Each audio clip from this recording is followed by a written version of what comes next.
안녕하세요. 김원준입니다. 작년 5월 오바마 대통령이 베트남을 방문했을 당시 베트남의 대표적 서민 음식인 쌀국수 식당을 찾아 식사하는 사진이 전 세계 외신을 탄 적이 있습니다. 우리 언론들도 일제히 이 사진을 보도했죠. 우리 언론들은 베트남 국민과 친밀감 높인 쌀국수 외교, 하노이 시민들 열렬히 환호 같은 해설로 이 사진을 보도했습니다. 대표적인 보수 매체인 TV조선은 소탈한 서민 스킨십에 화해를 담았다며 이 쌀국수 외교를 정말 부럽다고 보도했었습니다. 그런데 외교적으로 정확히 같은 의도를 담은 문재인 대통령의 중국 서민 식당 방문에 대해서는 조선일보 문 대통령이 두 끼 연속으로 혼밥을 하고 있다며 리커창 총리가 의식적으로 문 대통령과 식사를 피했을 가능성이 있다고 보도했습니다. 오바마의 서민 식당 방문을 그렇게 칭송하고 부러워하기까지 했던 매체가 문 대통령의 서민 식당 행보를 그렇게 철저히 혼밥 프레임으로 호도하는 걸 보면 그런 생각을 하게 됩니다. 그 긴 세월 보수가 집권해온 것이 그냥 된 게 아니구나. 참 악랄하다. 김원준 생각이었습니다.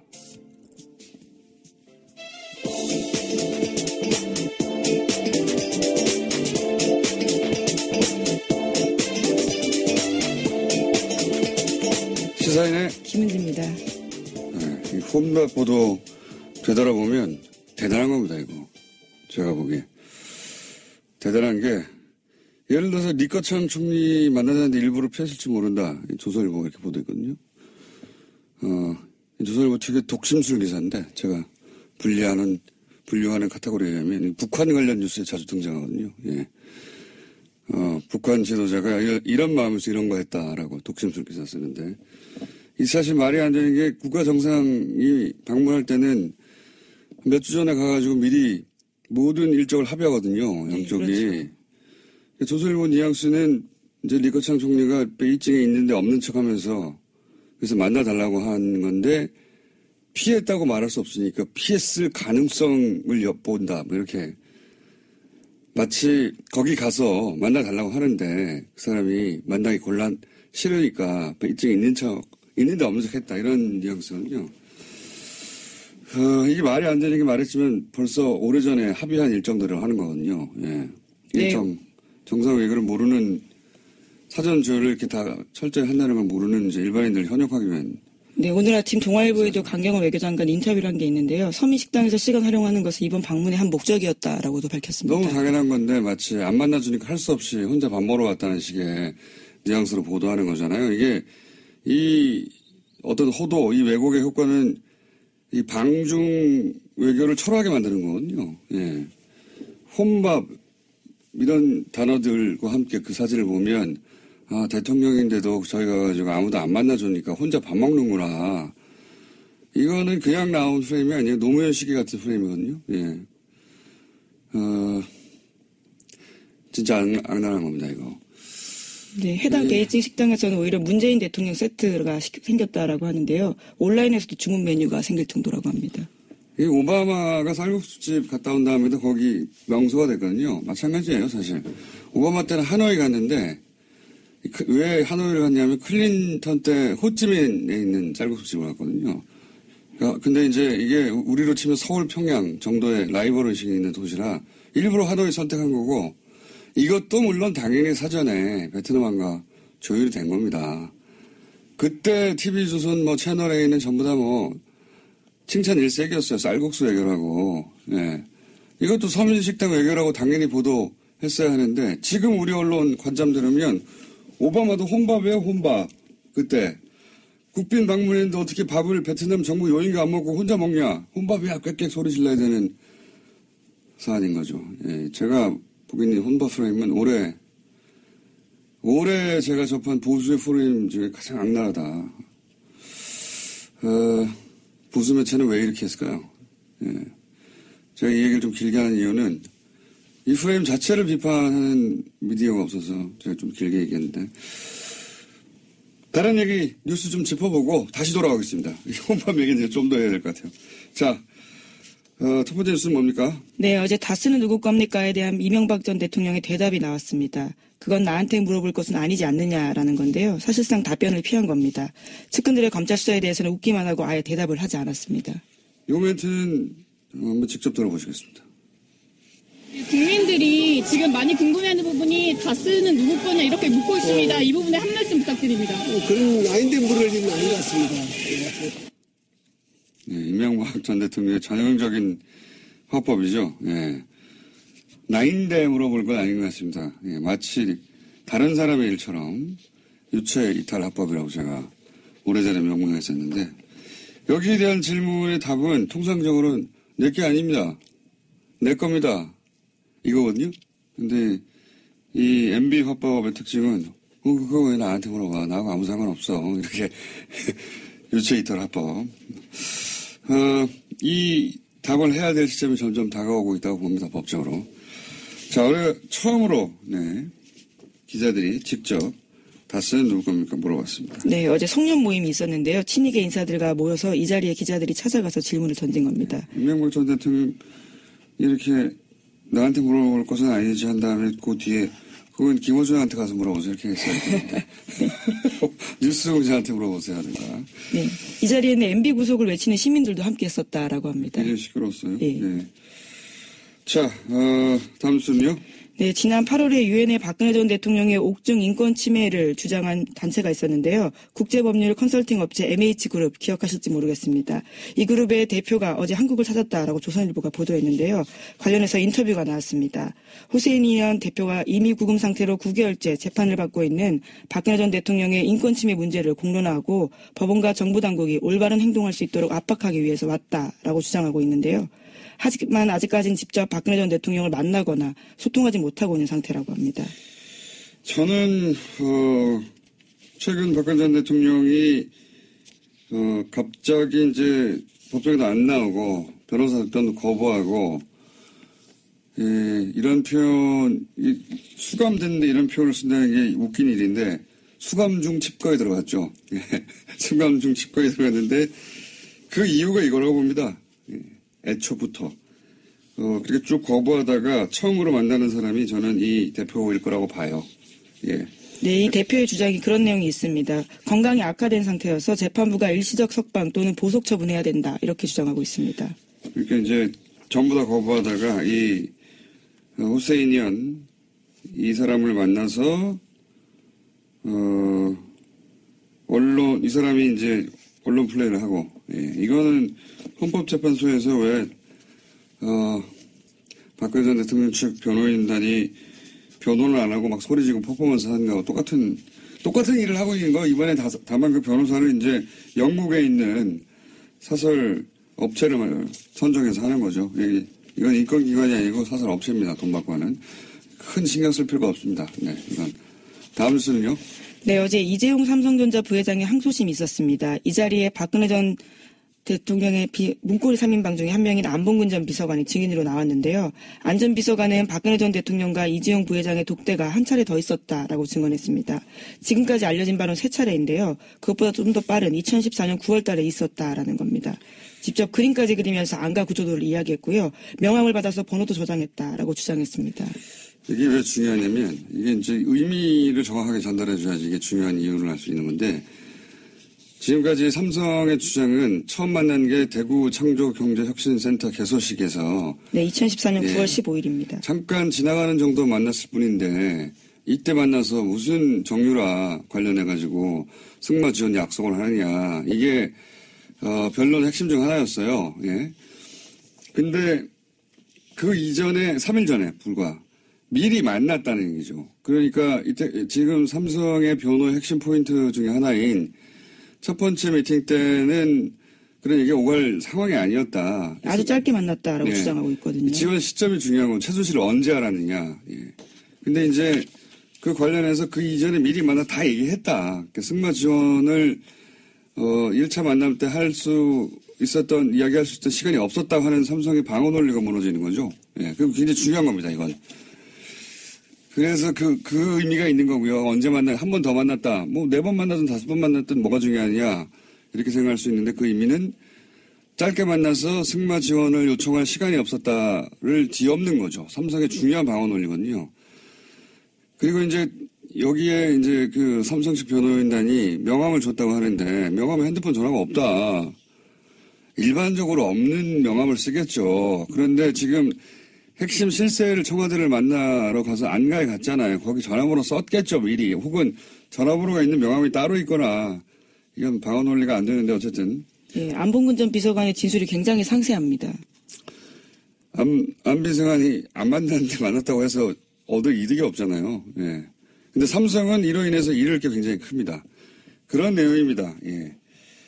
그때 그렇게 짧게 만났는데 어떻게 지원을 했단 말인가. 삼성의 방어 논리의 중요한 포인트가 무너지는 거죠. 이렇게 되면. 그래서 한 번 더 만났다를 계속 보도하는 겁니다. 의미가 그거예요. 자, 다음 순요. 네, 어제 우병우 전 민정수석이 구속 이후에 처음으로 검찰청에 나와서 조사를 받았는데요. 혐의는 거의 부인한다라고 합니다. 그러면서도 국정원 직원들의 주장일 뿐이다라고 사실관계를 부인하거나 박근혜 전 대통령의 지시에 따랐을 뿐이다라고 책임을 회피하고 있다고 합니다. 특히 JTBC에 따르면 우 전 수석은 지난해 6월 과학계 블랙리스트를 작성한 것도 박근혜 전 대통령이 지시였다라고 주장한다고 합니다. 지금 이제 전부 다 이 방향으로 전체적으로 가고 있어요. 박근혜 전 대통령한테 다 미는 방향으로. 실제 판결도 그런 방향으로 가고 있죠. 예. 박근혜 전 대통령의 중형을 피할 수 없다고 본 것 같아요. 전반적으로. 전략 전체가 그렇게 가고 있는 것 같습니다. 이거는 여기서의 전략은 사법부의 전략이나 혹은 검찰의 전략이 아니라 박근혜 전 대통령 측 혹은 그쪽 사이드, 요건 좀 자세히 얘기해야 될 것 같으니까. 여하간 전반적으로는 다 박근혜 전 대통령이 미는 방향으로, 다시 한번 제가 이거는 내일든 모레든, 얘기를 해야 되겠고. 다음 뉴스는 뭡니까?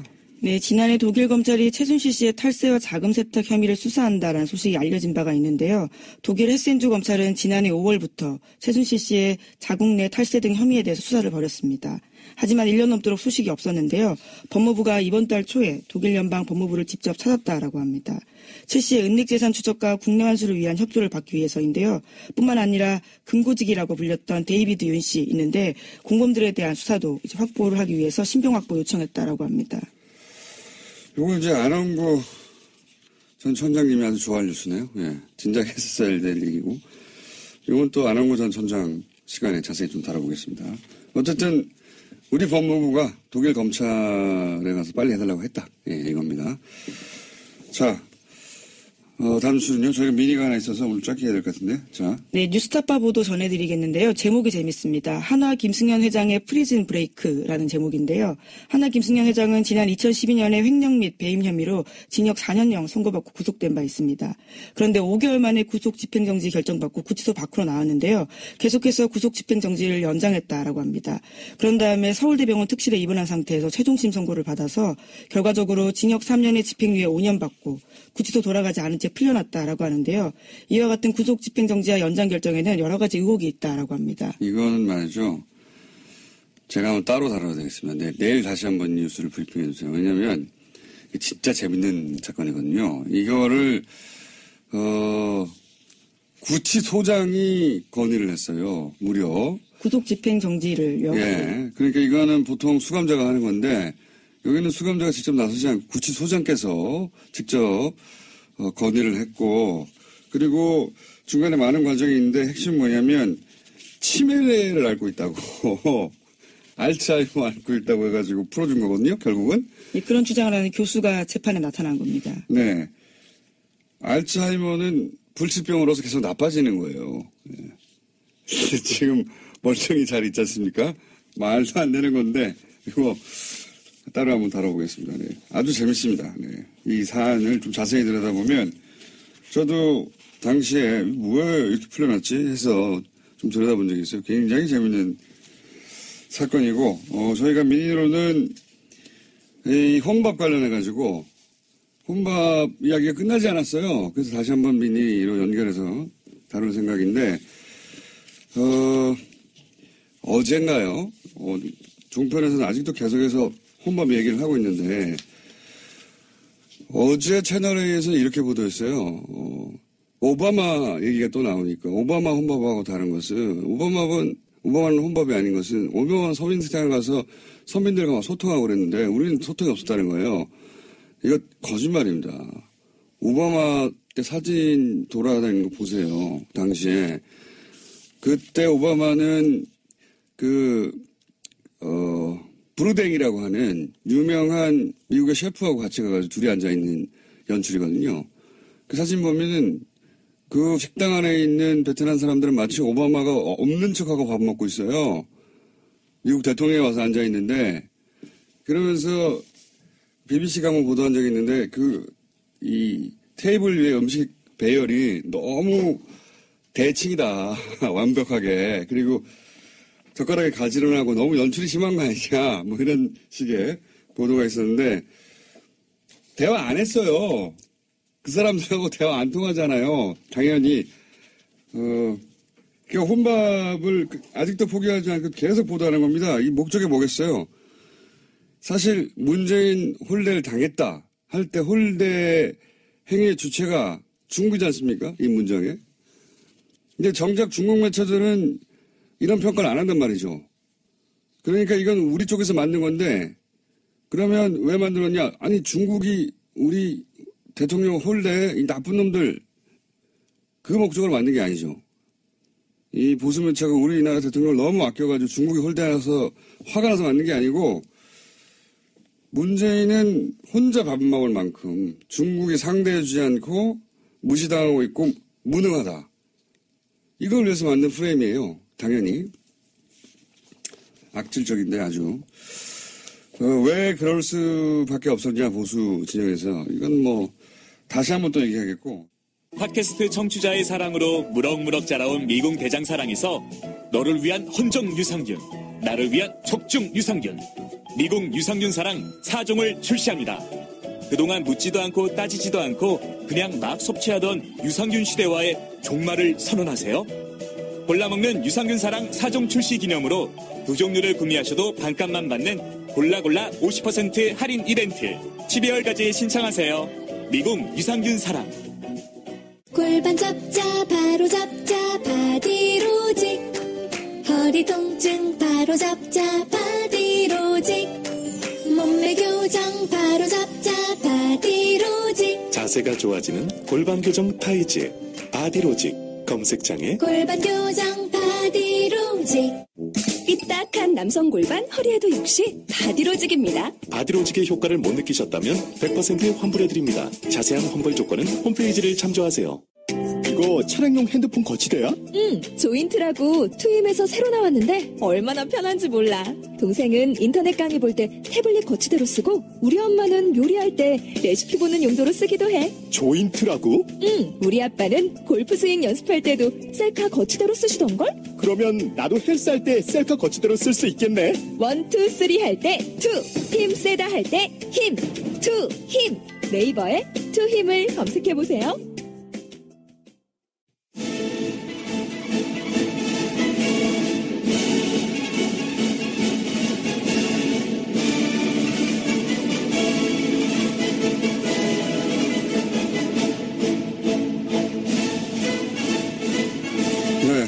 특설이 준비됐습니다. 라디오에서 이렇게 저희가 라이브로 링을 마련하는 건 처음인 것 같습니다. 링입니다, 링. 예. 소개드리겠습니다. 현직 경기도지사 남경필 지사 안녕하십니까? 디펜딩 챔피언 남경필. 디펜딩 챔피언. 현직 훨씬 작은 성남시의 시장 이재명 시장님 나오셨습니다. 네, 반갑습니다. 이재명입니다. 예. 오늘 이건 잠정입니다. 예, 왜냐하면 아직 후보로 각자 결정이 안 되셨기 때문에 예, 잠정 타이틀 매치. 예. 경기도지사 디펜딩 챔피언 한쪽의 도전자 두 분을 저희가 모시고 오늘 2부, 3부 이어서 생방송으로 게다가 TBS 페이스북 네. 유튜브에서 지금 라이브로 방송이 되고 있습니다. 유튜브로 보신 분들은 보실 수도 있고 페이스북에서 또 이 두 분의 얼굴을 보실 수 있습니다. 직접. 오늘 규칙은 말이죠. 예, 이 공평하게 하기 위해서 한 번 답하고 한 번 질문하고 한 번 질문하고 한 번 답하고 로 하는 재미가 없잖아요. 딴 데서 다 그렇게 하는데 저희는 그런 거 없고 일종의 개싸움 시키겠다 그런 취지 같아요. 그렇죠. 그럴 수는 없잖아요. 근데. 막싸움. 예. UFC. 여기 다 철망에 쳐져 있어요. 네. 네. 도망갈 데도 없고 규칙도 없고. 본론으로 들어가기 전에 왜냐하면 두 분이 제가 CBS에서 전화로 하시는 건 한번 들었습니다. 네. 전화 연결해서 하셨더라고요. 네. 근데 이제 전화 연결이다 보니 그랬겠지만 한 번 하고 한 번 발언 기회 주고 이렇게 진행했는데 오늘은 그런 게 전혀 없고 그리고 CBS에서는 정책만 가지고 두 분이 점잖게 얘기를 하셔가지고 나는 저렇게 하면 안 되겠다. 자, 첫 번째 질문은 두 분 공통에게 드리는 건데 누구든 먼저 답하셔도 됩니다. 이 하셔야 되고 남 하셔도 되고. 네. 닷은 누구 겁니까? 개꺼. 지꺼.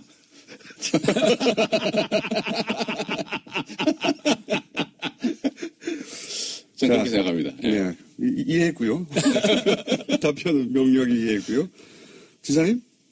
뭐 누구 건지 별 상관이 있겠어요? 크죠. 상관은. 밝혀지겠죠. 네, 거기까지입니까? 네. 네. 쥐구멍이 언젠가는 볕이 들겠죠. 자, 개꺼와 누구 건지 상관이 없다.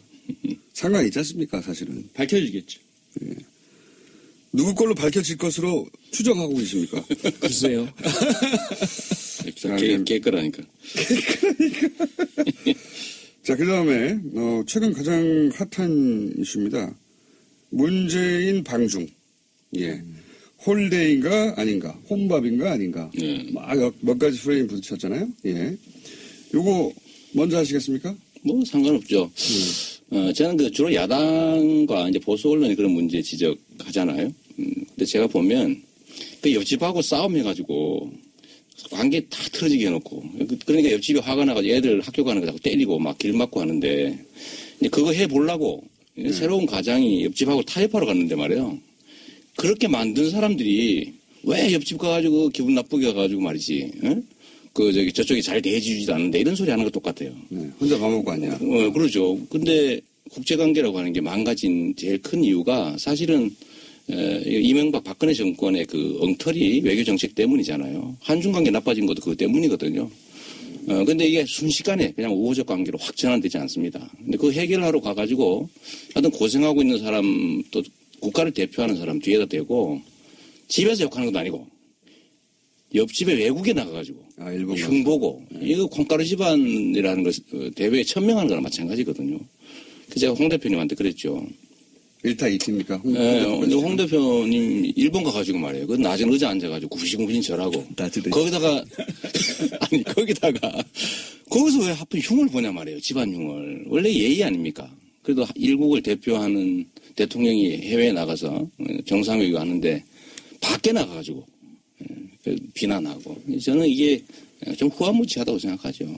최소한의 양식과 품격이 없다. 지사님?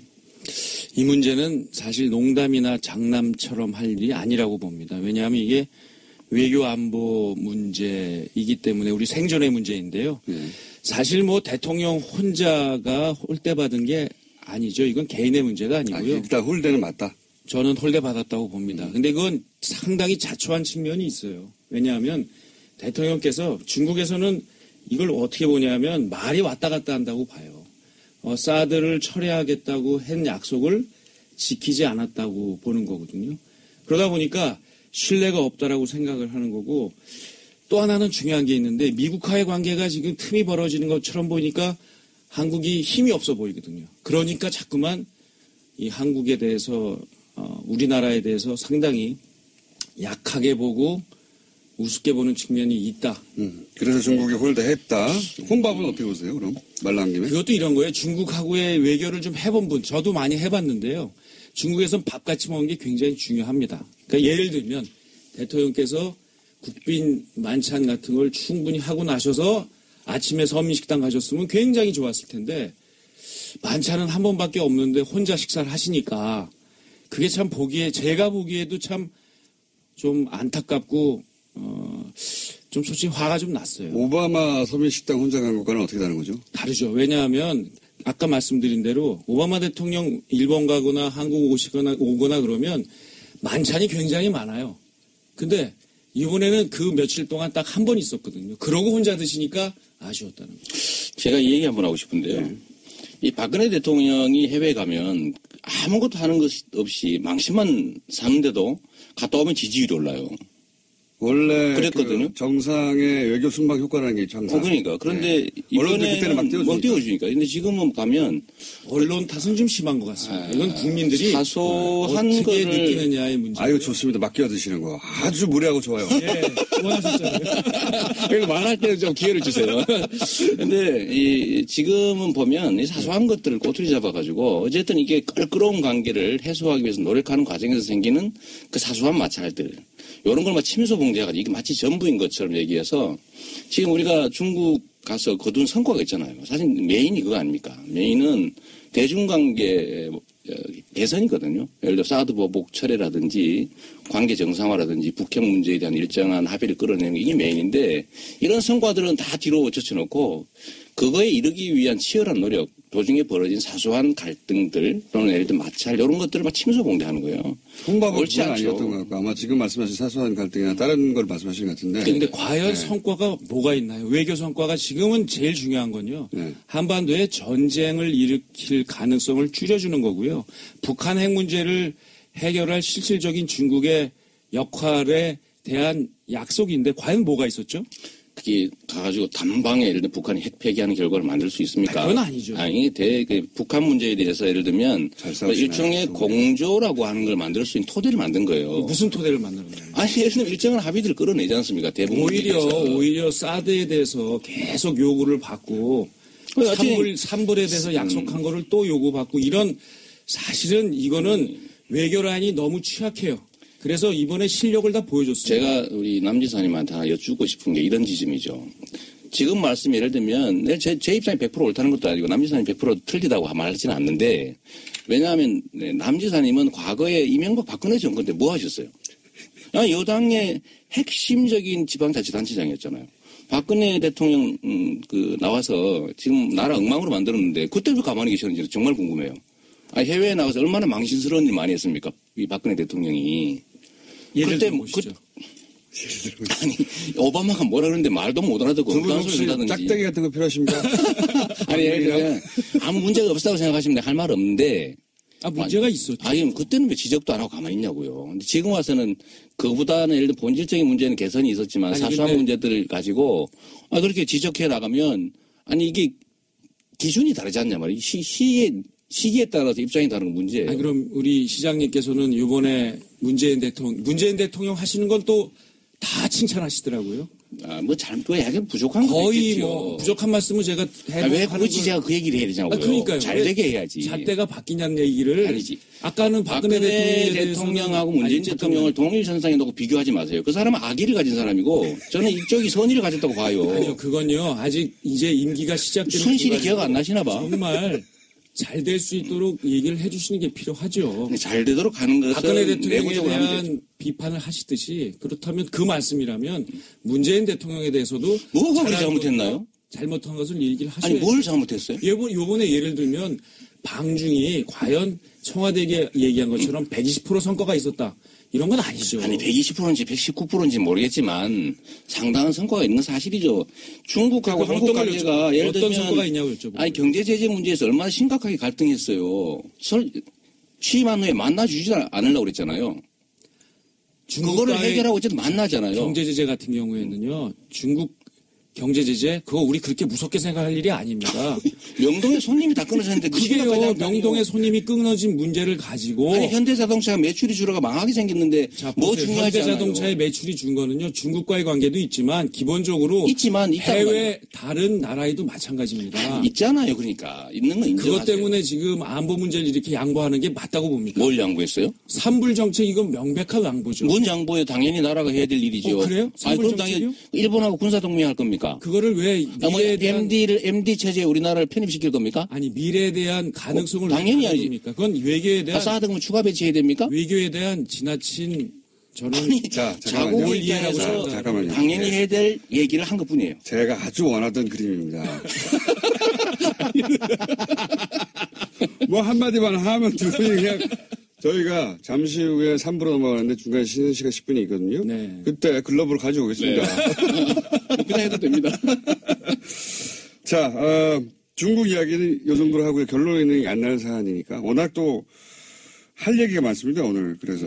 근데 이제 정책 이야기는 저는 3부로 밀어놓고 오히려 두 분께서 그동안 여러 차례 만났는데 한 번도 하신 적이 없는 정치적 사안들을 먼저 여쭤보려고 하는 거였거든요. 예.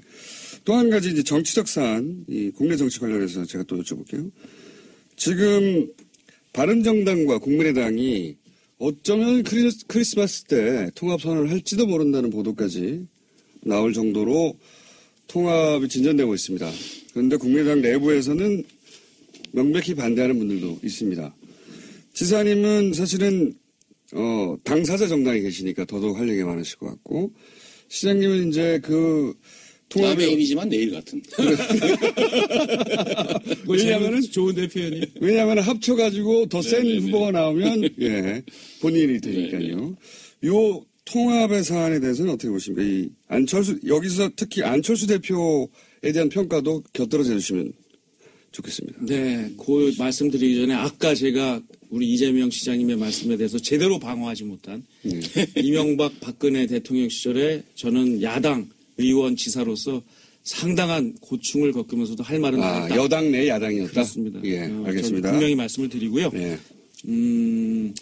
결국은 지방선거 전에 야권을 통합할지 아니면 대통령 선거나 국회의원 선거를 앞두고 통합을 할지 그 선택의 문제라고 봐요. 결국은 문재인 대통령께서 연정과 같은 통합의 정치를 하지 않으셨기 때문에 결국 여야 대결로 가고 있습니다.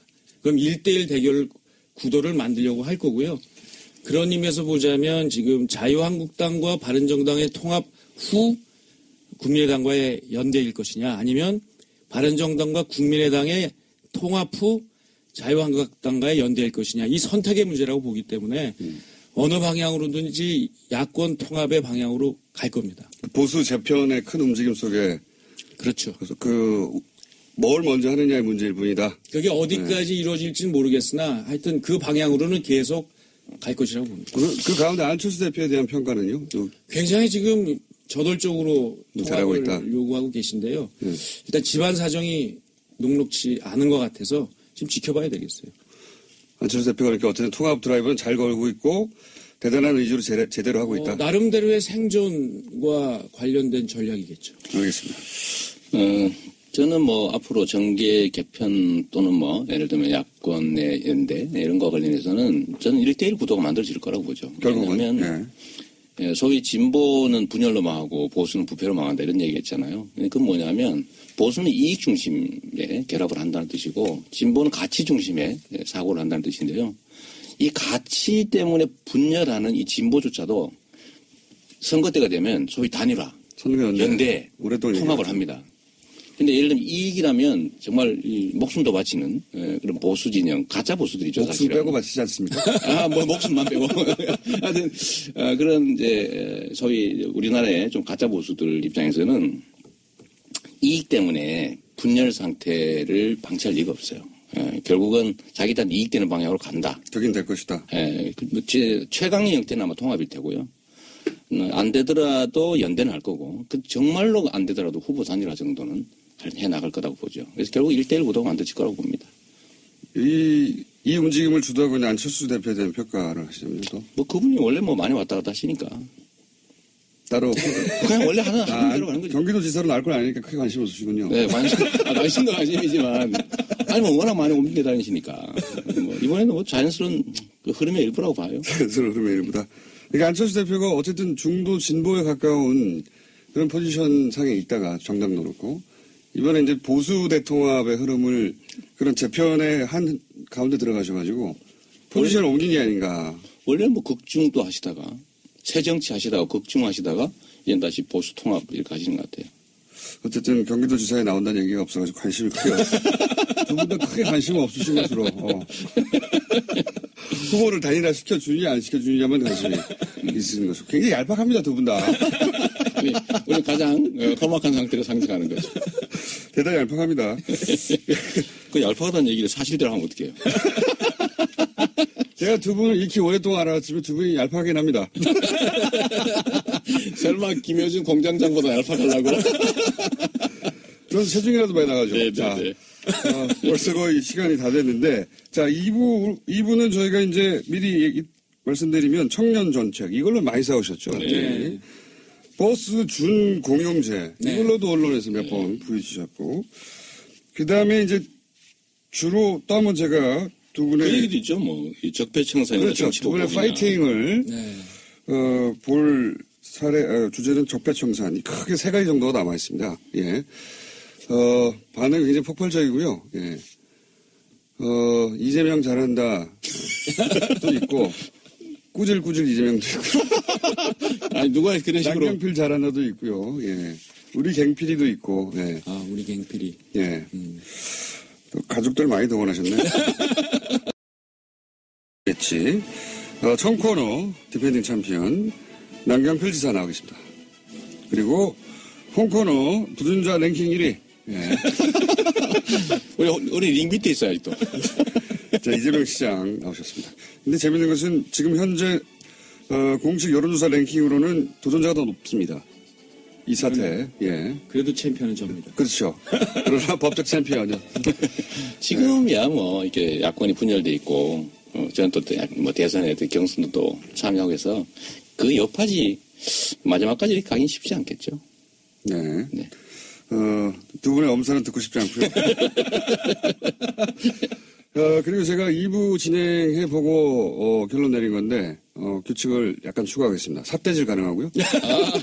멱살잡이까지는. 삿대질 가능하고 앞에 있는 종이 던지는 것도 가능하고. 네. 자, 3부에서는 우선 다른 얘기 전에 정책 얘기 두 가지 정도 두 분이 다른 미디어를 통해서도 부딪혔던 정책 이야기 두 가지를 하고 또 정책 사안으로 넘어가 보겠습니다. 우선 이제 청년 정책 때문에 두 분이 가장 먼저 부딪히셨는데 지사님이 내놓은 청년 정책으로 저희도 한번 다룬 적이 있는데 두 분이 부딪혔어요. 우선 지사님의 청년 정책을 직접 지사님부터 들어보겠습니다. 일단 이재명 시장님한테 감사를 드려요. 일단 제 정책에 관심을 갖고 비판을 해주셔서 많은 분들이 알게 됐고요. 사실 깜짝 놀랐습니다. 왜냐하면 저를 포퓰리즘으로 이 시장님이 공격하실 줄은 잘 몰랐는데요. 쉽게 얘기하면 힘든 청년들과 힘든 중소기업을 지원을 해서 청년들에게는 상당한 정도의 자산 형성과 수익을 보장하자. 최대 1억까지. 그렇습니다. 예. 그리고 중소기업에게는 지금 일자리가 비어 있어서 걱정인데 아주 좋은 청년들이 중소기업으로 올 수 있게 하자. 그래서 일자리 정책이자 복지 정책을 내놓은 겁니다. 자, 여기 대해서. 저는 우리 청년들이 어려우니까 청년을 위한 복지 정책 필요하다고 보고요. 예를 들면 기업 지원 정책도 필요하죠. 그런데, 세부적인 정책이 있어서, 예를 들면 지사께서 하시고 계신 그 복지 포인트, 120만 원 정도 지급하는 거라든지, 약 1,000만 원 정도, 이렇게 목돈 만들도록 지원하는 거 무조건 좋다고 생각해요. 근데 그것까지는 좋은데, 1억만 들어주는 거, 이게 문제입니다. 이거는 한 4가지 정도의 문제가 있는데요. 첫째로 정책이라고 하는 것은 기본이죠. 행정학과에 나오는. 정책은 지속성이 있어야 돼요. 한 번 하고 끝나는 건 정책이라고 하기 어렵죠. 두 번째는 복지 정책이라고 하면 금액이 적절해야 돼요. 너무 과하면 안 되죠. 왜냐하면 세금으로 주는 거니까. 세 번째는 대상자가 어느 정도는 있어야 됩니다. 적정 비율이 필요하죠. 예를 들면 우리 보통 복지 정책을 70% 할 거냐 전부 할 거냐 이런 논쟁을 하지. 예를 들면 경기도 청년이 300만 명 가까이, 200만 명 가까이 되는데 그중에 내년에 10,000명만 뽑아서 이 10,000명이면은 0.3% 정도 되거든요. 무엇의 0.3%입니까? 대상자 이 청년. 이제 저게 이제 저는 잘못됐다는 잠깐만 거죠. 제가 말씀 마저 좀 드리면 나중에. 그러니까 어쨌든 우리 없던데. 아니 그렇죠. 첫 번째 멘트까지는 188만 명에 해당되는 사람 중에서 중소기업에 다닌 사람 중에서 얼마 이하 되는 사람 중에서 이렇게 선발하잖아요. 여하튼 잠재적으로 가능한 건 200만에 가깝죠. 청년. 그럼 청년이잖아요, 사실은. 그런데 10,000명을 하면 이 0.3%밖에 안 돼요. 그리고 금액이 너무 많아요. 도민들이 부담해야 될 세금이 1인당 3,600만 원인데 최대치. 예, 너무 많죠. 그걸 1억 만들어준다는 거니까. 10년인 건 알고 계시죠? 물론 10년 동안. 세 번째는 뭐냐면 내년에 한 번 한다는 거예요. 내년에 한 번을 하는데 도민들이 3,600억을 10년 동안 부담해야 됩니다. 그 10,000명을 위해서. 자, 여기서. 네. 그게 문제라는 거죠. 예, 내년에 한 번 한다는 것은 이게 제가 혹시 재선에 당선이 되면 이것은 연속적으로 할 겁니다. 매년 그러니까 10,000명씩. 뭐 한 2, 3년 정도 더 할 생각, 2-4차례 정도 더 할 생각을 갖고 있고요. 왜냐하면 청년 정책과 중소기업 정책은 지금 굉장히 어려운 상황이기 때문에 비상하게 하는 거고요. 그다음에 이게 수혜자를 그렇게 뽑으시면 안 돼요. 저희는 이게 중소기업에서 일하는 청년들 약 84만 명을 대상으로 하는 겁니다. 그러니까 10,000명은 약 1%고요. 마이스터 통장은 2%, 복지포인트 12%에서 전체 약 15.5%의 청년들이 대상이 되는 거죠. 하나만 뽑아서 요게 0.3%다. 이렇게 하시는 거는 이게 왜곡입니다. 특히 시장님께서 혹시 도지사 당선되시면 지금 청년 배당하시는데 이거 아까 얘기하신 200만 명한테 다 해주실 겁니까? 한계 연령하면 1,000억 정도면 됩니다. 한계 연령만 왜 하죠? 아니, 예산이 그러니까요. 아니 예산이 그러시면 그 얘기는 자, 똑같이 한번 얘기 좀 로또가 할게요. 되는 거죠. 그러니까 자, 이렇게 아니 잠깐만요. 그 말씀 끊지 마시고요. 대상을 수입과 재산 정도와 상관없이 그냥 이렇게 모든 분들에게 보편적 복지를 주는 것은 상당히 위험합니다. 오히려 생산성을 높이고 일자리를 높이는 이런 정책에 예산을 집중적으로 투여해서 특히 소득이 어렵고 어려운 중소기업에서 일하는 분들에게 도와주는 것. 이것을 사행성 포퓰리즘이라고 얘기하시는 거는 저는 조금 이건 과하시고 정치 공세다라는 생각이 듭니다. 일단은요, 이제 논점을 좀 명확하게 해서 저는 다른 청년 정책 좋다.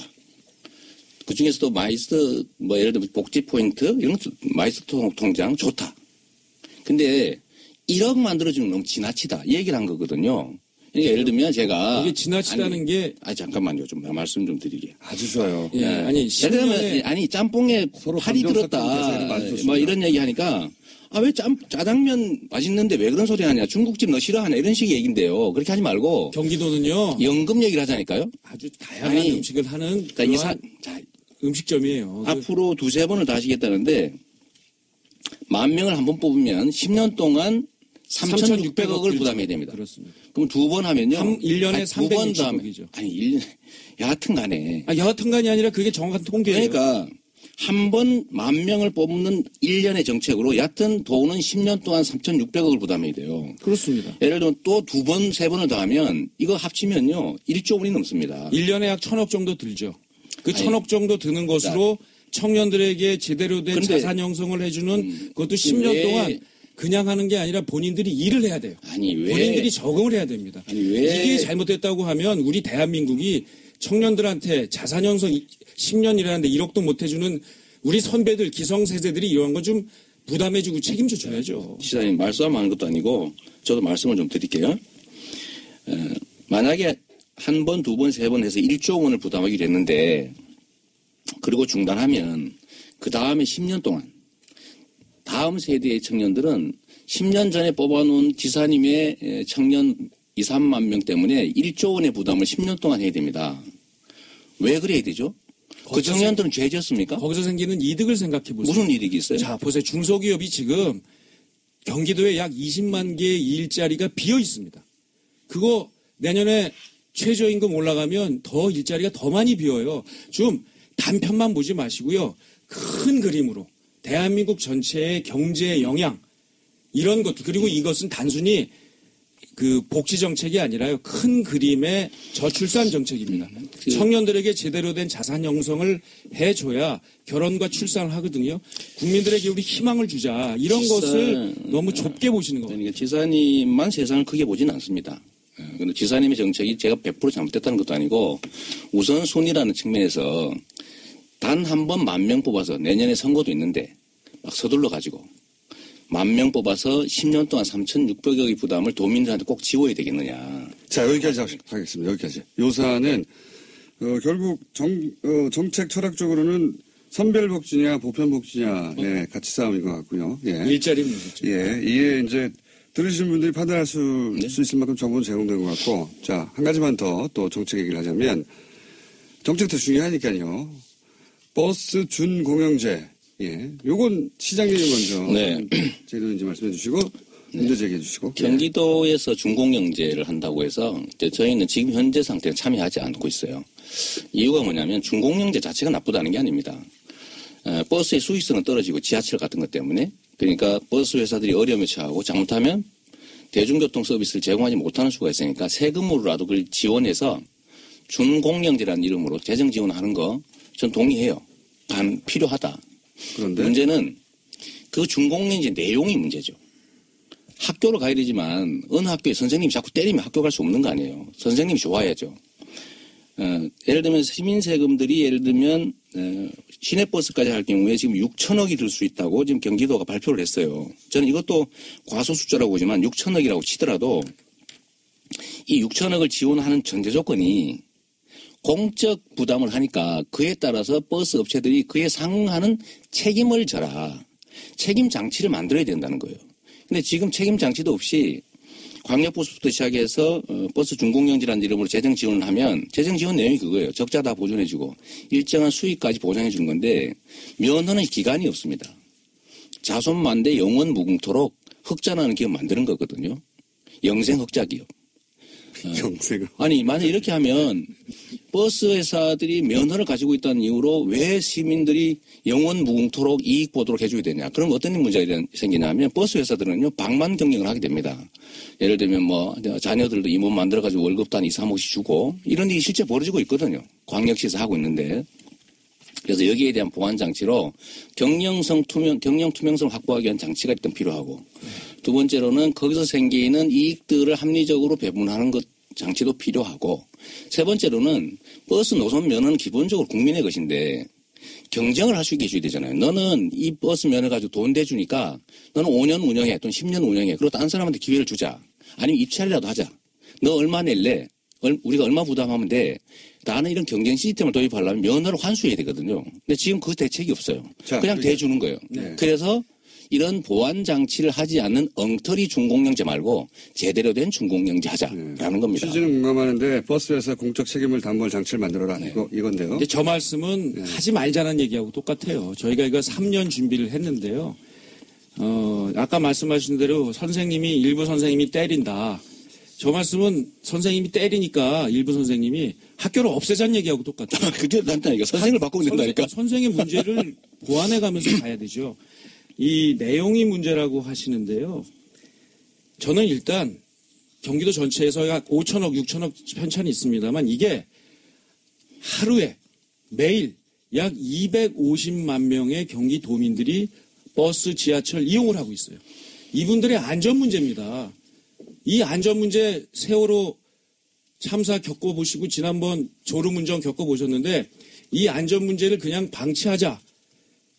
저는 이 말에 동의할 수가 없고요. 자, 지금 시장님 말씀은 세 부류를 지금 세 그룹을 사실은 굉장히 폄하하는 겁니다. 첫 번째, 이미 시행하고 있는 박원순 시장님 같은 서울시, 광주시 이미 시행하고 있어요. 똑같은 제도로. 두 번째, 경기도 의회가 이것은 조례로 통과시켰습니다. 세 번째, 그리고 3분의 2가 여기에 대해서 동의를 해주셨어요. 또 하나는 뭐냐? 같은 민주당의 전해철 도당위원장도 여기에 대해서는 우리 당론이다라고 얘기를 했습니다. 책임을 안 진다고 하시는데요. 이 이미 통과된 조례안을 우리 시장님이 안 보신 것 같은데 다 봤어요. 준공영제 중지할 수 있습니다. 거기다가 부당 운송 사업자는 아예 준공영제에서 제외할 수 있어요. 이런 내용들이 포함되어 있고요. 그 외에 수입 공동 관리위원회를 둘 수 있고 언제든지 감사 외부 회계 감사를 실시할 수 있도록 돼 있기 때문에 충분히 이런 문제점들을 할 수 있는데 시장님께서는 그런 문제에 대해서는 말씀 안 하시고 자꾸만 문제점만 얘기하시는데 자 우리 안전을 위해서 시민들을 위해서 250만 도민을 위해서 실시합시다. 자, 일단 광역시들이 시행하고 있으니까 해도 된다 이런 논리신데요. 지금 광역시 부산이나 서울이나 이런 데서 지원금 빼먹는 것 때문에 수사하고 난립니다. 그리고 어떤 버스 회사는요. 가족들 임원으로 지명해가지고 5억씩 주고 있대요. 감옥 보내야죠. 그거 어떻게 감옥 보냅니까? 아니 회사가 뭘 잘못해? 아니 돈을 빼먹었는데. 아니 그거는 처벌할 수 있도록 임원들 가족들 임원 등재해가지고 월급 많이 주는 거 어떻게 처벌합니까? 그건 경영상황이라 막을 수 없어요. 형법에 잘못된 거는 처벌하면 형법 위반이 아니라니까? 회계가 잘못되어 있는 것은 회계 감사하면 기사님 임원한테 월급 많이 주는 게 어떻게 불법이에요? 그런 자꾸만 이게 조그만 문제들을 아니 그게 적은 문제입니까? 그것 때문에 하지 말자고 하면 안 된다니까. 방만 경영으로 생기는 혈세 낭비. 그 낭비는 잡아야죠. 못 잡는다니까 현재 상태는요. 왜 못 잡습니까? 지금 이런 두 분 왜 삿대질을 안 하시는 거죠? 아니 근데 제사님 자꾸만 조그만 문제를 가지고 조금 경영 방만 경영 불투명 경영은 심각한 문제입니다. 재정 지원을 받는 회사들이 자기 마음대로 운영해가지고 월급 누구 많이 주고 돈 빼돌리고 이런 것들이 시장님 말씀은 저희가 잘 반영할게요. 반영할 방법이 없잖아요. 지금 시민들 안전의 문제입니다. 아니 6개월 있다 하면 안 돼요? 더 보완한 다음에 하면 안 됩니까? 뭔 준비가 돼요? 저 2년 동안 충분히 준비했어요. 그게 엉터리라니까요. 그게 엉터리라고 하는 얘기는 바로 민주당이 다수당인 도의회와 자, 그 얘기를 제가 잠깐 할게요. 도당과 민주당도 그렇고 한 번씩만 발언 기회를 드릴 테니까 민주당도 그렇고 민주당도 그렇고 경기도 의회도 그렇고요. 준공영제 하자 꼭 해요. 그런데 준공영제 내용이 엉망이다 보니 지금 24개 시군 중에서 해당 시군 중에서 12개 시군이 지금 못하겠다고 하고 있잖아요. 두 번째로는 준공영제 하자는 건지 준공영제 이름으로 방만 경영하게 하고 노선 예를 들면 이익 영구적으로 갖게 하고 그다음에 이 사람들의 공적 책임 예를 들면 사회적 기업으로 전환한다든지 일정한 금액의 지원을 받으면 사회적 기업 전환한다든지 사회적 통제를 가야 되잖아요.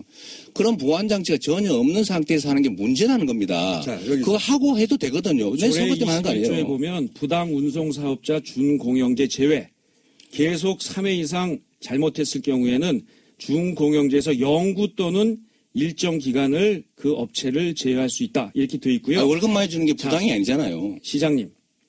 이 공영제를 하시자고 했어요. 이 김어준의 장기적으로 그래야 된다고 장기적으로라도 하게 되면 그 장기적이 20년이니까 30년이니까 하시려면 5년 10년 해야 될 텐데 장기적으로라도 하신다면 이거 예산이 2조 이상 듭니다. 이거야말로 하지 말자란 얘기죠. 지금 준공영제 하자니까요. 제대로. 준공영제 그러니까 들어오시라고요. 아니 이런 엉터리 어떻게 들어가요? 그러다 예산 낭비하는데. 준비가 돼 있는데. 아니 버스 회사 무슨 봉 잡힐 일 있습니까? 봉 잡히는 게 아니고요, 시장님. 아니 재정을 무한대로 투입하고 버스 회사 책임도 안 지고 자손만대 영원히 이익 내는 회사 만들어 주는 게 그게 나쁜 짓이지요. 250만 경기도민을 위해서 약 1년에 경기도 전체, 경기도는 2,500억, 전체 하면 5,000억 정도를 써야 된다고 생각하고 충분히 쓸 여력이 있습니다. 자, 제가 이 얘기 잠깐 할게요.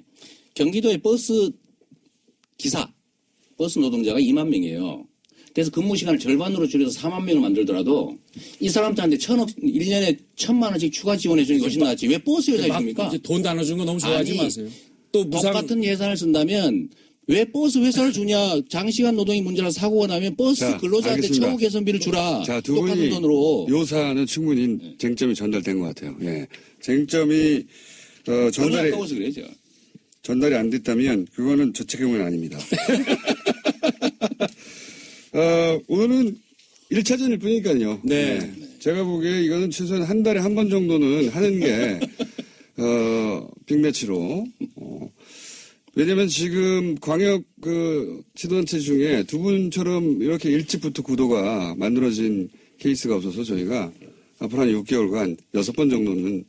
좋습니다. 이분들을, 그때는 이제 이렇게 굉장히 멀리 떨어져 있어서 손이 안 닿잖아요. 딱 붙여가지고, 예. 여차하면. 예, 꿀밤이라도 날릴 수 있는 거리로 만들어가지고, 특설링을. 좋습니다. 그때 이어가기로 하고 오늘은 맛배기니까요. 1차전. 자. 한 가지 더 주제가 있습니다. 몇 가지 주제가 더 있는데 오늘은 시간상 하나만 더 할 수 있을 것 같은데 짧게. 네. 적폐청산 이거 이제 그만하고 미래로 넘어가야 된다. 아니다. 아직 반도 안 왔다. 뭐 이런 적폐청산 논란도 있지 않습니까? 요거에 대해서 두 분이 먼저 어느 분이 먼저 하실까요? 네, 제가 하겠습니다. 네. 적폐청산하는 절차 계속 해야 됩니다. 그러나 뭐 예를 들면 다스 소유주가 누구 거냐 이런 거 뭐 밝히자는 거 좋아요. 좋습니다만 정치인들이 나서서 이런 얘기 하지 말라는 겁니다. 뭐 추미애 당대표가 나서서 말씀하시고 어제는 안민석 의원이 어디 뉴스에 나가서 자 MB 아마 구정 전에는 포토란에 설 겁니다. 이렇게 얘기하는 것이 바로 정치 공세와 정치 보복으로 보인다는 거니까요. 그냥 수사기관이 잘 하도록 맡겨놨으면 좋겠습니다. 그 역사적으로 보면 나라가 망하는 제일 큰 이유는요. 소수 기득권 권력자들이 부패입니다. 그 때문에 엄청난 불평등이 생기고 그 격차 때문에 그 사회가 예를 들면 혼란에 빠지고 예를 들면 다수가 기회를 잃어서 좌절하죠. 그래서 결국 나라가 망하는데 적폐청산 지금 하고 있는 죄 지은 자를 찾아서 처벌하는 거 그냥 원래 일상적인 국가의 의무예요. 그걸 왜 시한을 정합니까? 그리고 특히 그 죄를 지은 자들이 한때 권력을 가졌던 정치 집단에 속해 있다는 이유로 그 특례 인정하면 안 되거든요. 그냥 끊임없이 해야 돼요. 그리고 그거를 예를 들면 왜 옆에서 처벌하라고 말을 했냐. 누가 말을 했냐. 왜 문제 삼습니까? 그건 죄를 지은 거 처벌하는 거는요. 망고의 진리입니다. 그 얘기를 왜 당대표가 하면 안 됩니까? 죄 지은 사람 처벌하라고? 해야죠. 저는 어제 남지사님이 정치인이 나서면 안 된다라고 하는 얘기 자체가 일종의 물타기라고 보는 거죠. 예를 들면 전에 그 말씀 하시잖아요. 저는 물 안 문재인 정부가 적폐청산이 아니라 정치보복의 길로 가고 있다. 잘 타신 거예요, 방금. 이 말씀하셨는데 이 정치보복의 길로 간다는 얘기를 하셨잖아요. 네. 아니 국가 경영을 문재인 정부와 문재인 정부를 이루고 있는 주요 정치인들이 하니까 정부가 없는 죄 만들었어요. 있는 죄 찾아서 처벌하는 거는 의무라니까. 의무. 없는 죄라고 그랬나요? 아니 있는 죄 찾아서 처벌하는 거는 구속을 모두가 해라고 지시를 하는 것처럼 보이니까 그렇죠. 지시하면 어때요? 죄진 사람 처벌하는 거? 안 되지. 법률가가 그렇게 말씀하시면 안 되지. 잘못한 거를 혼내야 된다. 잘하면 칭찬해야 된다는 그냥 상식이에요. 이걸 가지고 왜 네가 말했냐? 왜 그런 식으로 말했냐? 왜 지금 하냐? 왜 이렇게 세게 하냐? 이렇게 얘기하는 것 자체가 다 적폐를 옹호하려는 적폐 세력들의 행태다. 정치인들을 다물라. 이게 제 얘기입니다. 왜 다물어요? 잘못된 거 처벌해라. MB 구속해라. 저도 맨날 하는 얘기인데요. 왜 잘못됐어요. 하지 마세요. 지사님 저는 해도 되죠? 하셔도 돼요. 언론인은 다 하면 안 되지. 언론인은 해야죠. 언론인은 다 하면 안 되지. 그런 논리면. 유력 정치인들이 지금 권력을 잡으셨어요. 제가 이거 충고드리는 겁니다. 아까 말씀하신 대로 저희가 지난 정부에서 이런 역할을 제대로 못한 자성이 있어요. 잘못된 거는 잘못됐다고 얘기도 하셔야 되고요. 우리 이재명 시장님 문재인 대통령 다 잘하는 거 아니에요. 잘못된 거는 잘못된다고 지적을 하셔야 이 정부가 망하지 않고 잘 될 수가 있습니다. 열심히 잘하려고 하다가 생기는 사소한 마찰하고 악의적 의도를 가지고 순실이 같은 사람한테 맡겨놓고 엉망진창으로 하는 건 다른 거죠. 내부에서 이런 비판의 목소리를 내주시는 게 그 권력을 굉장히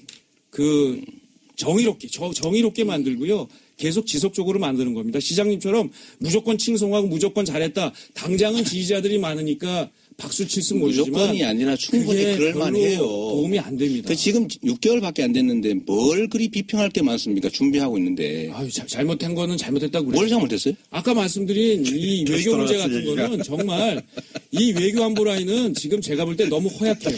그 전에 순위도 몰라요. 이명박 박근혜 정부가 소위 자주적 균형 외교는 커녕 그냥 널뛰기 편향 외교하다 이 모양 만들었는데 그 얘기는 왜 안 하셨어요? 왜 얘기를 안 해요? 외교 잘못됐고 예를 들면 국정운영 잘못됐다는 얘기를 하죠. 제가 한 얘기들을 한번 찾아보세요. 지금처럼 하지 않으셨다고요. 얼마나 박근혜 지키기 위해서 출마한다면서요. 그거는 선거 때 했던 얘기인데 그때 좀 쑥스럽게 하지 마십시오. 그건 내가 좀 실수했다고 얘기했잖아요. 물고 늘어지는 거 아니에요. 네, 알았는데 지금 우리 사회의 제일 큰 과제는요. MB를 정점으로 한 부정한 권력의 불법 행위들입니다. 이걸 청산하지 않으면 우리 사회 한 발도 못 나가요. 청소는 하자니까요. 누가 하지 말재요. 아니, 청소는 하려는데 잘 안 되니까 자꾸 방해하고 발목 잡고 그러니까. 자꾸만 물타기라고 보지 마시고요. 아니, 홍 대표가 이제 물타기하고 그러면 홍 대표로 야단을 쳐야지. 자, 여기서 잠깐만. 홍준표 대표 얘기 나왔으니까 홍준표 대표에 대한 평가만 하고 오늘은 끝내야 되겠습니다. 끝내야 될 것 같아요. 네, 먼저 하십시오. 자, 요 사안은 두 분의 의견 일치를 볼 수 있는 드문 사안 아닙니까? 갑자기 생각났는데? 홍준표 대표에 대해 간단하게. 아니요, 우리 홍준표 대표님이 말씀이 왔다 갔다 하셔서 그냥 말씀으로는 참 딱 잘라서 표현하기는 어렵고요. 네. 근데 그 친박 청사는 정말 잘했다. 무섭게 하네요. 예. 그 총평의 그 핵심이 그겁니다. 친박 청사는 잘 잘했다. 하고 계신데요. 예. 말씀은 좀 가려서 품위 있게. 그리고 뭐 여당도 대통령도 잘하는 건 잘한다고 칭찬도 해주시면서 날카롭게 비판하시면 더욱더 빛날 것 같습니다.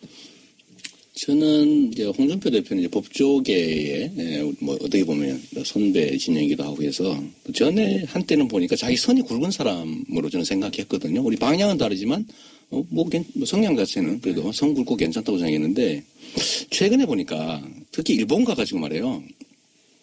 그 문재인 대통령 흉 보는 거 남의 나라 가가지고 또 대통령이 남의 나라 가 있는데 그런 거 보니까 정말 수치심을 느꼈거든요. 그 낮은 의자 앉아가지고 말이에요. 뭐 하는 겁니까, 거기에. 나 진짜, 일국의 제1야당 대표가 그러면 안 되거든요. 그거 진짜 자기 이익 때문에 집안 망신시키고 그냥 온 동네에다가 정말 말을 못 하겠는데. 근데 대통령 특사도 가셔서 그 의자 똑같이 앉아 있었어요. 참 일본이 그런 짓을 잘해요. 저는 이게 좀 정치인으로서의 최소한의 품격과 자질을 못 갖고 있다. 저는 좀 정치 그만하셨으면 좋겠어요. 창피해서 그래요. 진짜. 정치 그만하셨으면 좋겠다는 이재명 시장의 바람에 대해서는 어떻게 생각하십니까? 정치 하시는 분한테 그건 내심, 그러니까. 국민들의 선택이죠. 저도 국민이라서 좀 안 했으면 좋겠어요. 창피해서 그래요, 창피해서. 뭐 저는 국내에서 무슨 주장해도 상관없는데 입장이 다르니 그럴 수 있죠. 해외에 나가가지고. 그건 정말 아닌가. 근데 그런 시각을 우리 이재명 시장님은 날카로우신데 대통령과 집권 세력에 대해서도 좀 잣들 들이대세요. 그리고 쓴소리를 하시면 그게 바로 정권에 대한 도움입니다. 진짜 잘못하거나 나쁜 의도를 갖고 있을 때. 지금 외교 문제는 조금 더 연구해 보시면 지금 이 정부가 가고 있는 외교 방향은 상당히 정권이 너무 망쳐놨어요. 잘못되어 있다는 걸 인식하시고. 제가 그래서 외교 문제는 이렇게 얘기했어요. 진짜 거미줄에 걸린 나방 같은 시세인데 그 빠져나가려고 부둥바둥하는 거를 산불 같은 거는 그거를 정말 그 빠뜨려 놓은 사람들이 그렇게 비난하니까 아마추어적으로 하겠다고 하셨는데 이건 진짜 한국 외교의 참사입니다. 저는 산불 정책은요 프로의 그 극치. 마이크 끕니다 이제. 잘한 거예요. 그래 해야지. MB 편입 계속 얘기하고 계세요. 저는 인사하겠습니다. 지금까지 남경필 지사, 이재명 시장이었습니다. 여기서 마치도록 하겠습니다. 안홍구 전 천장님이 아주 좋아할 뉴스네요. 예, 진작 했었어야 될 얘기고. 이건 또 안홍구 전 천장 시간에 자세히 좀 다뤄보겠습니다. 어쨌든 우리 법무부가 독일 검찰에 가서 빨리 해달라고 했다. 예, 이겁니다. 자, 다음 뉴스는요. 저희가 미니가 하나 있어서 오늘 짧게 해야 될 것 같은데. 자. 네, 뉴스타파 보도 전해드리겠는데요. 제목이 재밌습니다. 한화 김승현 회장의 프리즌 브레이크라는 제목인데요. 한화 김승현 회장은 지난 2012년에 횡령 및 배임 혐의로 징역 4년형 선고받고 구속된 바 있습니다. 그런데 5개월 만에 구속 집행정지 결정받고 구치소 밖으로 나왔는데요. 계속해서 구속 집행정지를 연장했다라고 합니다. 그런 다음에 서울대병원 특실에 입원한 상태에서 최종심 선고를 받아서 결과적으로 징역 3년에 집행유예 5년 받고 구치소 돌아가지 않은 채 풀려났다라고 하는데요. 이와 같은 구속 집행정지와 연장 결정에는 여러 가지 의혹이 있다라고 합니다. 이거는 말이죠. 제가 한번 따로 다뤄야 되겠습니다. 내일 다시 한번 뉴스를 브리핑해 주세요. 왜냐하면 진짜 재밌는 사건이거든요. 이거를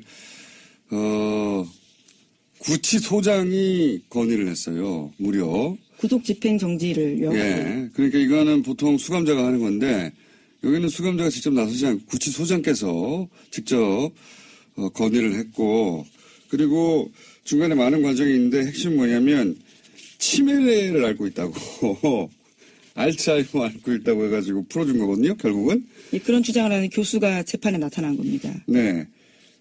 알츠하이머는 불치병으로서 계속 나빠지는 거예요. 네. 지금 멀쩡히 잘 있지 않습니까? 말도 안 되는 건데 이거 따로 한번 다뤄보겠습니다. 네. 아주 재밌습니다. 네. 이 사안을 좀 자세히 들여다보면 저도 당시에 왜 이렇게 풀려났지 해서 좀 들여다본 적이 있어요. 굉장히 재밌는 사건이고, 저희가 민의로는 이 혼밥 관련해가지고, 혼밥 이야기가 끝나지 않았어요. 그래서 다시 한번 민의로 연결해서 다룰 생각인데, 어젠가요? 종편에서는 아직도 계속해서 혼밥 얘기를 하고 있는데, 어제 채널A에서 이렇게 보도했어요. 오바마 얘기가 또 나오니까, 오바마 혼밥하고 다른 것은, 오바마는 혼밥이 아닌 것은, 오바마 서민시장에 가서 서민들과 막 소통하고 그랬는데, 우리는 소통이 없었다는 거예요. 이거 거짓말입니다. 오바마 때 사진 돌아다니는 거 보세요. 당시에. 그때 오바마는 브루댕이라고 하는 유명한 미국의 셰프하고 같이 가가지고 둘이 앉아있는 연출이거든요. 그 사진 보면은 그 식당 안에 있는 베트남 사람들은 마치 오바마가 없는 척하고 밥 먹고 있어요. 미국 대통령이 와서 앉아있는데, 그러면서 BBC가 한번 보도한 적이 있는데, 이 테이블 위에 음식 배열이 너무 대칭이다. 완벽하게. 그리고 젓가락에 가지런하고 하고 너무 연출이 심한 거 아니냐. 뭐 이런 식의 보도가 있었는데, 대화 안 했어요. 그 사람들하고 대화 안 통하잖아요. 당연히. 그 혼밥을 아직도 포기하지 않고 계속 보도하는 겁니다. 이 목적이 뭐겠어요? 사실 문재인 홀대를 당했다 할 때 홀대 행위의 주체가 중국이지 않습니까? 이 문장에. 근데 정작 중국 매체들은 이런 평가를 안 한단 말이죠. 그러니까 이건 우리 쪽에서 만든 건데, 그러면 왜 만들었냐? 아니, 중국이 우리 대통령 홀대 이 나쁜 놈들 그 목적으로 만든 게 아니죠. 이 보수 매체가 우리나라 대통령을 너무 아껴가지고 중국이 홀대해서 화가 나서 만든 게 아니고, 문재인은 혼자 밥 먹을 만큼 중국이 상대해주지 않고 무시당하고 있고 무능하다. 이걸 위해서 만든 프레임이에요. 당연히. 악질적인데 아주. 왜 그럴 수밖에 없었냐, 보수 진영에서. 그 중에 한 명인 안봉근 전 비서관이 증인으로 나왔는데요. 안 전 비서관은 박근혜 전 대통령과 이재용 부회장의 독대가 한 차례 더 있었다라고 증언했습니다. 지금까지 알려진 바는 3차례인데요. 그것보다 좀 더 빠른 2014년 9월 달에 있었다라는 겁니다. 직접 그림까지 그리면서 안가 구조도를 이야기했고요. 명함을 받아서 번호도 저장했다라고 주장했습니다. 이게 왜 중요하냐면, 이게 이제 의미를 정확하게 전달해줘야지 이게 중요한 이유를 알 수 있는 건데, 지금까지 삼성의 주장은 처음 만난 게 대구 창조경제혁신센터 개소식에서. 네, 2014년 9월 15일입니다. 잠깐 지나가는 정도 만났을 뿐인데, 이때 만나서 무슨 정유라 관련해가지고 승마 지원 약속을 하느냐. 이게, 변론 핵심 중 하나였어요. 예. 근데 그 이전에, 3일 전에 불과 미리 만났다는 얘기죠. 그러니까 이때, 지금 삼성의 변호의 핵심 포인트 중에 하나인 첫 번째 미팅 때는 그런 얘기가 오갈 상황이 아니었다. 아주 짧게 만났다라고 주장하고 있거든요. 지원 시점이 중요한 건 최순실을 언제 알았느냐. 예. 근데 이제 그 관련해서 그 이전에 미리 만나 다 얘기했다. 승마 지원을 1차 만남 때 할 수 있었던, 이야기할 수 있던 시간이 없었다고 하는 삼성의 방어 논리가 무너지는 거죠. 예. 그럼 굉장히 중요한 겁니다, 이건. 그래서 그 의미가 있는 거고요. 언제 한 번 더 만났다. 뭐 4번 만나든 5번 만났든 뭐가 중요하냐. 이렇게 생각할 수 있는데 그 의미는 짧게 만나서 승마 지원을 요청할 시간이 없었다를 뒤엎는 거죠. 삼성의 중요한 방어 논리거든요. 그리고 이제 여기에 이제 그 삼성식 변호인단이 명함을 줬다고 하는데, 명함에 핸드폰 전화가 없다. 일반적으로 없는 명함을 쓰겠죠. 그런데 지금 핵심 실세를 청와대를 만나러 가서 안가에 갔잖아요. 거기 전화번호 썼겠죠, 미리. 혹은 전화번호가 있는 명함이 따로 있거나. 이건 방어 논리가 안 되는데 어쨌든. 예, 안봉근 전 비서관의 진술이 굉장히 상세합니다. 안 비서관이 안 만났는데 만났다고 해서 얻을 이득이 없잖아요. 예. 근데 삼성은 이로 인해서 잃을 게 굉장히 큽니다. 그런 내용입니다. 예. 그때 그렇게 짧게 만났는데 어떻게 지원을 했단 말인가. 삼성의 방어 논리의 중요한 포인트가 무너지는 거죠. 이렇게 되면. 그래서 한 번 더 만났다를 계속 보도하는 겁니다. 의미가 그거예요. 자, 다음 순요. 네, 어제 우병우 전 민정수석이 구속 이후에 처음으로 검찰청에 나와서 조사를 받았는데요. 혐의는 거의 부인한다라고 합니다. 그러면서도 국정원 직원들의 주장일 뿐이다라고 사실관계를 부인하거나 박근혜 전 대통령의 지시에 따랐을 뿐이다라고 책임을 회피하고 있다고 합니다. 특히 JTBC에 따르면 우 전 수석은 지난해 6월 과학계 블랙리스트를 작성한 것도 박근혜 전 대통령이 지시였다라고 주장한다고 합니다. 지금 이제 전부 다 이 방향으로 전체적으로 가고 있어요. 박근혜 전 대통령한테 다 미는 방향으로.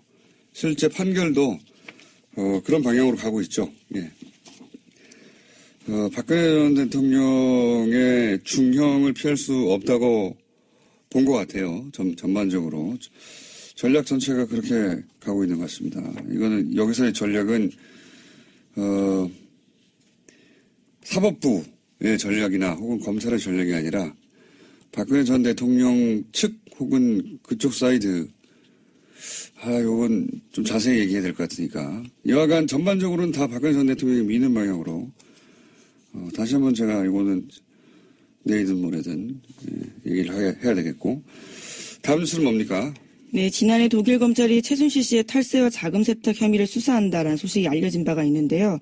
독일 헤센주 검찰은 지난해 5월부터 최순실 씨의 자국 내 탈세 등 혐의에 대해서 수사를 벌였습니다. 하지만 1년 넘도록 소식이 없었는데요. 법무부가 이번 달 초에 독일 연방 법무부를 직접 찾았다라고 합니다. 최 씨의 은닉재산 추적과 국내 환수를 위한 협조를 받기 위해서인데요. 뿐만 아니라 금고직이라고 불렸던 데이비드 윤 씨 있는데 공범들에 대한 수사도 이제 확보를 하기 위해서 신병 확보 요청했다라고 합니다. 요거 이제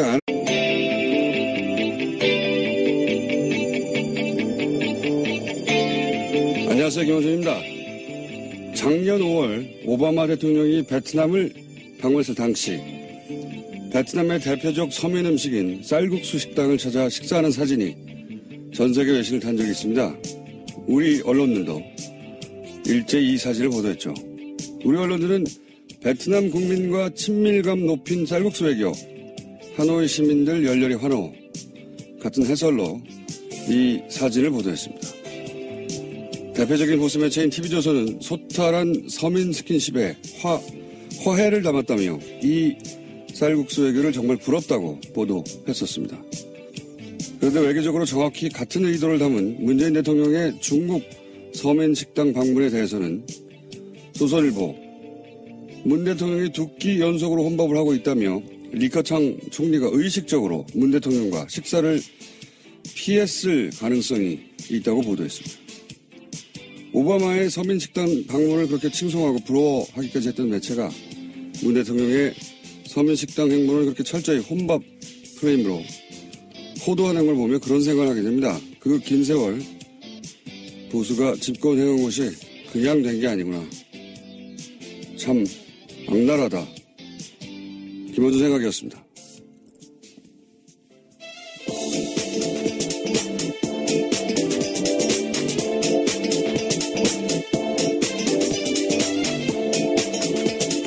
시사인의 김은지입니다. 네, 이 혼밥 보도 되돌아보면 대단한 겁니다, 이거. 제가 보기에. 대단한 게, 예를 들어서 리커창 총리 만나자는데 일부러 피했을지 모른다. 조선일보가 이렇게 보도했거든요. 조선일보 되게 독심술 기사인데, 제가 분류하는 카테고리에 의하면 북한 관련 뉴스에 자주 등장하거든요. 예. 북한 지도자가 이런 마음에서 이런 거 했다라고 독심술 기사 쓰는데, 이 사실 말이 안 되는 게 국가 정상이 방문할 때는 몇 주 전에 가가지고 미리 모든 일정을 합의하거든요. 양쪽이. 네, 그렇죠. 조선일보 뉘앙스는 이제 리커창 총리가 베이징에 있는데 없는 척 하면서 그래서 만나달라고 한 건데 피했다고 말할 수 없으니까 피했을 가능성을 엿본다. 뭐 이렇게. 마치 거기 가서 만나달라고 하는데 그 사람이 만나기 싫으니까 베이징에 있는데 없는 척 했다. 이런 뉘앙스거든요. 이게 말이 안 되는 게 말했지만 벌써 오래전에 합의한 일정들을 하는 거거든요. 예. 일정. 네. 정상 외교를 모르는 사전 조율을 이렇게 다 철저히 한다는 걸 모르는 이제 일반인들 현역하기 위한. 네, 오늘 아침 동아일보에도 강경화 외교장관 인터뷰를 한 게 있는데요. 서민식당에서 시간 활용하는 것은 이번 방문의 한 목적이었다라고도 밝혔습니다. 너무 당연한 건데 마치 안 만나주니까 할 수 없이 혼자 밥 먹으러 왔다는 식의 뉘앙스로 보도하는 거잖아요. 이게 어떤 호도, 이 왜곡의 효과는 이 방중 외교를 초라하게 만드는 거거든요. 예. 혼밥, 이런 단어들과 함께 그 사진을 보면, 아, 대통령인데도 저희가 가지고 아무도 안 만나주니까 혼자 밥 먹는구나. 이거는 그냥 나온 프레임이 아니에요. 노무현 시기 같은 프레임이거든요. 예. 진짜 악랄한 겁니다, 이거. 네, 해당 베이징 식당에서는 오히려 문재인 대통령 세트가 생겼다라고 하는데요. 온라인에서도 주문 메뉴가 생길 정도라고 합니다. 이 오바마가 쌀국수집 갔다 온 다음에도 거기 명소가 됐거든요. 마찬가지예요, 사실. 오바마 때는 하노이 갔는데, 왜 하노이를 갔냐면 클린턴 때 호찌민에 있는 쌀국수집을 갔거든요. 근데 이제 이게 우리로 치면 서울, 평양 정도의 라이벌 의식이 있는 도시라 일부러 하노이 선택한 거고, 이것도 물론 당연히 사전에 베트남과 조율이 된 겁니다. 그때 TV조선 뭐 채널A는 전부 다 뭐 칭찬 일색이 이건 뭐 다시 한번 또 얘기하겠고. 팟캐스트 청취자의 사랑으로 무럭무럭 자라온 미궁 대장사랑에서 너를 위한 헌정 유산균, 나를 위한 촉중 유산균, 미궁 유산균 사랑 4종을 출시합니다. 그동안 묻지도 않고 따지지도 않고 그냥 막 섭취하던 유산균 시대와의 종말을 선언하세요. 골라먹는 유산균 사랑 4종 출시 기념으로 두 종류를 구매하셔도 반값만 받는 골라골라 50% 할인 이벤트 12월까지 신청하세요. 미궁 유산균 사랑. 골반 잡자 바로 잡자 바디로직, 허리 통증 바로 잡자 바디로직, 몸매 교정 바로 잡자 바디로직, 자세가 좋아지는 골반 교정 타이즈 바디로직. 검색창에 골반 교정 바디로직. 삐딱한 남성 골반, 허리에도 역시 바디로직입니다. 바디로직의 효과를 못 느끼셨다면 100% 환불해드립니다. 자세한 환불 조건은 홈페이지를 참조하세요. 이거 차량용 핸드폰 거치대야? 조인트라고 투임에서 새로 나왔는데 얼마나 편한지 몰라. 동생은 인터넷 강의 볼 때 태블릿 거치대로 쓰고, 우리 엄마는 요리할 때 레시피 보는 용도로 쓰기도 해. 조인트라고? 우리 아빠는 골프 스윙 연습할 때도 셀카 거치대로 쓰시던걸? 그러면 나도 헬스할 때 셀카 거치대로 쓸 수 있겠네. 1, 2, 3 할 때 2, 힘 세다 할 때 힘, 2, 힘. 네이버에 2 힘을 검색해보세요.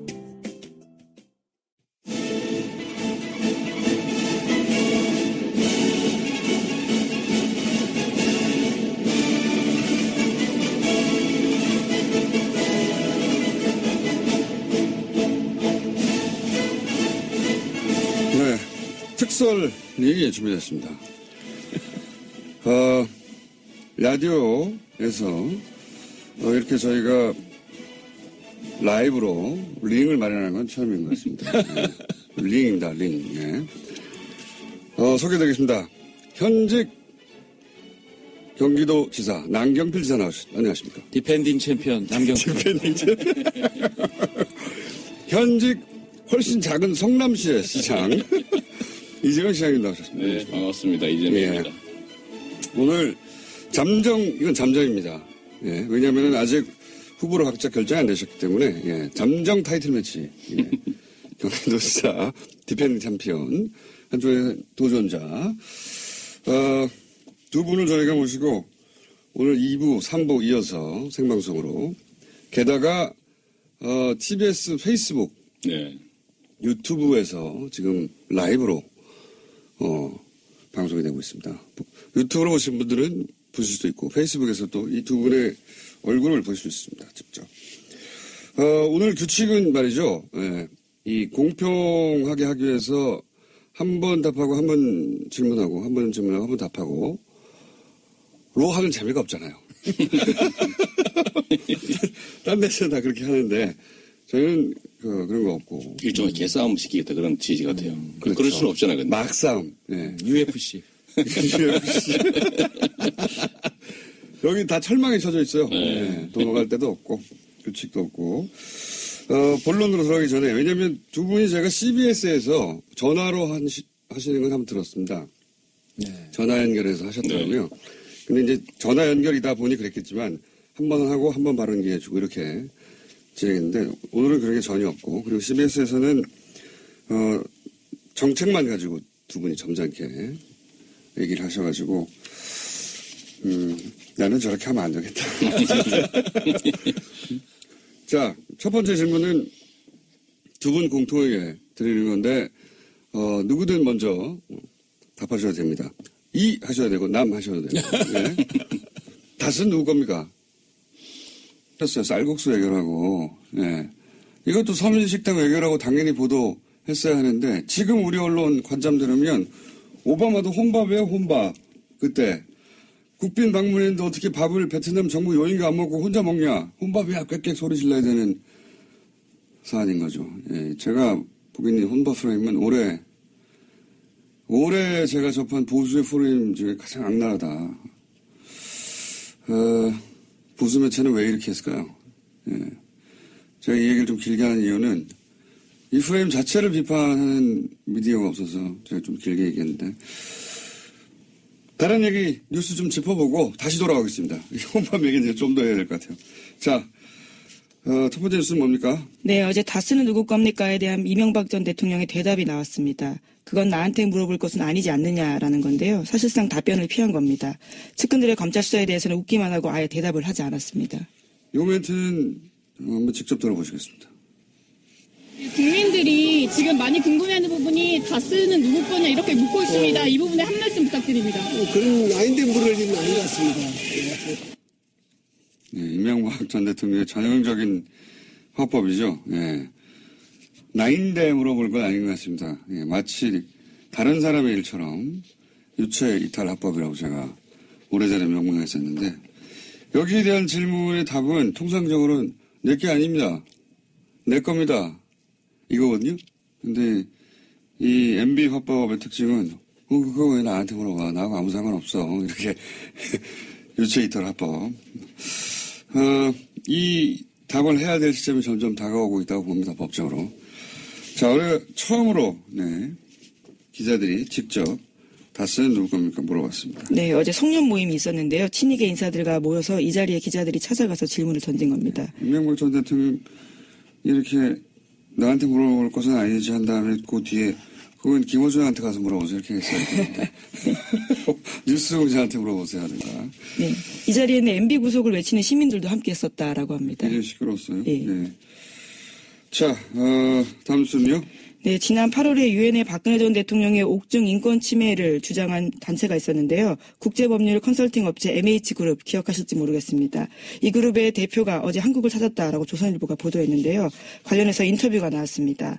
호세인이현 대표가 이미 구금 상태로 9개월째 재판을 받고 있는 박근혜 전 대통령의 인권 침해 문제를 공론화하고 법원과 정부 당국이 올바른 행동할 수 있도록 압박하기 위해서 왔다라고 주장하고 있는데요. 하지만 아직까지는 직접 박근혜 전 대통령을 만나거나 소통하지 못하고 있는 상태라고 합니다. 저는 최근 박근혜 전 대통령이 갑자기 이제 법정에도 안 나오고 변호사 답변도 거부하고 이런 표현 수감됐는데 이런 표현을 쓴다는 게 웃긴 일인데 수감 중 칩거에 들어갔죠. 수감 중 칩거에 들어갔는데 그 이유가 이거라고 봅니다.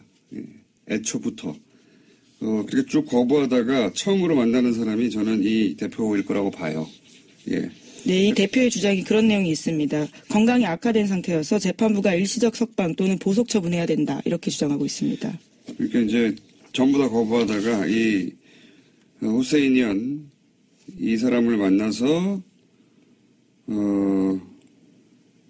이 사람이 이제 언론 플레이를 하고, 예. 이거는 헌법재판소에서 왜 박근혜 전 대통령 측 변호인단이 변호를 안 하고 막 소리지고 퍼포먼스 하는 거하고 똑같은 일을 하고 있는 거. 이번에 다만 그 변호사는 이제 영국에 있는 사설 업체를 선정해서 하는 거죠. 이건 인권기관이 아니고 사설 업체입니다. 돈 받고 하는. 큰 신경 쓸 필요가 없습니다. 네, 이건. 다음 뉴스는요? 네, 어제 이재용 삼성전자 부회장의 항소심이 있었습니다. 이 자리에 박근혜 전 대통령의 문고리 3인방